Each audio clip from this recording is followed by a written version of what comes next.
encounters with God. As disciples of Jesus, we're called to share such moments and allow the Holy Spirit to use these experiences to touch the minds and the hearts of others. We're blessed to have parishioner Brigitte and Silvia do just that for us today. So I invite you, Brigitte, to come on up and welcome.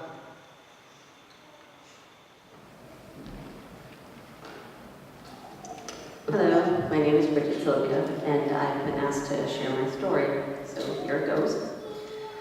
Some of you may know me. My family and I attend the 10:30 Mass. We have been members of Holy Family Parish for the past 7 years. We joined Holy Family after we moved to Kingston from South Plymouth. We took the opportunity to find a parish we could feel more a part of. After our first Mass here, our daughters said, "Let's go back to this one." So we did, and we have found the community we were looking for here. I am what you could call a cradle Catholic, although my path through the faith has not been a traditional one. As a teenager, I watched my friends from church getting ready to be confirmed. I had always assumed I would also get confirmed right along with them. But as I watched them go through the process, I was struck by how not a one of them seemed to be taking it as the serious step into the faith that it is. I chose not to get confirmed at that time, and I give credit to my parents for letting me take a step back then. As a mother, I can truly appreciate now how hard that must have been for them. I wanted to make sure that becoming a true adult, a complete member of the faith, was what I wanted for myself, not just because it was what I was supposed to do next. I continued to attend church with my family. I never left the church. I did look into other faiths, other paths. I considered myself to be doing my research. Most of my friends were not religious at all. They showed me a different lifestyle, one more focused on self, putting my wants first. I took some steps down that path. I found that I couldn't fully embrace the lifestyle they were offering. Too much went against my moral compass developed by the church. I tried to go with the flow, to ignore that little voice, and it worked for a while. After some time, though, I realized that I was not actually happy anymore. I didn't feel like myself. I felt empty and unsatisfied. Nothing from the lifestyle offered to me was filling that space, and if I continued, I could end up with life-changing consequences. I was living this life that was supposed to be giving me everything I wanted. How was I not happy?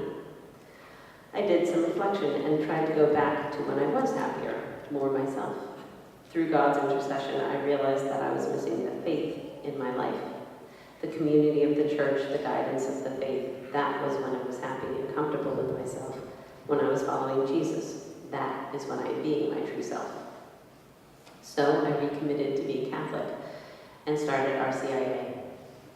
As I took this step, I met with a lot of anger from most of my friends. I spent hours defending myself and the choice I was making.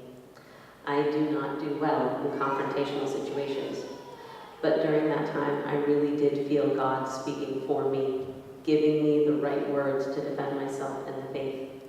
In the end, when I was not convinced to change, I lost some of them.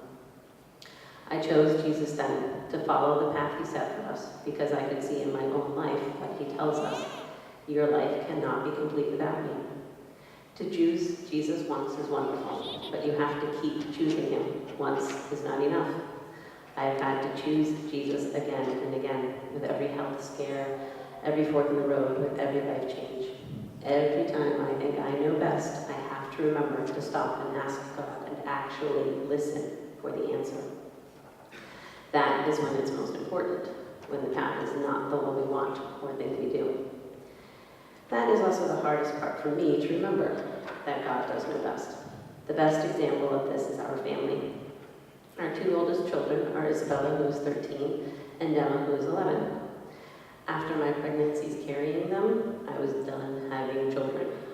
We had wanted a bigger family, but it turns out that I have hyperemesis, which makes me incredibly sick during the first and second trimesters. I lost 20 plus pounds with both girls because I simply couldn't eat. I was unable to take care of myself or anyone else. So after Emma, our second, we were done. We had a wonderful family already. Why put ourselves and our family through another pregnancy? Once our girls got older, I started to try and keep myself open to what God might have in mind for the next chapter in my life. Much to my surprise, possible dismay, God told me one more child was waiting for us.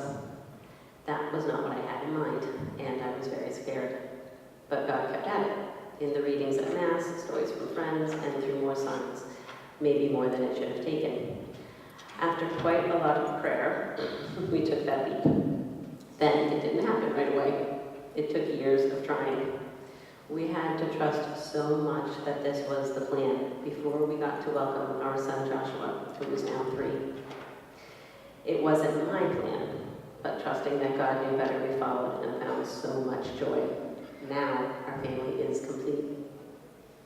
Even though I have listened and responded, one place I do struggle is having a devoted prayer time in my life. It is something I have not yet mastered. I do say many quick prayers throughout my day. Thankful ones, help me ones, what now ones. This is where my life is right now. But I do keep working at it.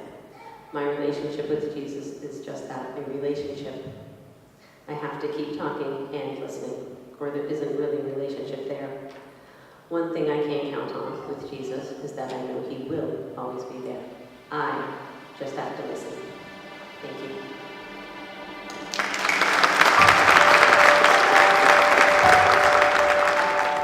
Thank you very much for sharing a part of your faith journey with us. Your willingness to listen, to respond to God, are many blessings. And I pray your experience will inspire us to take more time to allow the Holy Spirit to guide us and to lead along our lives.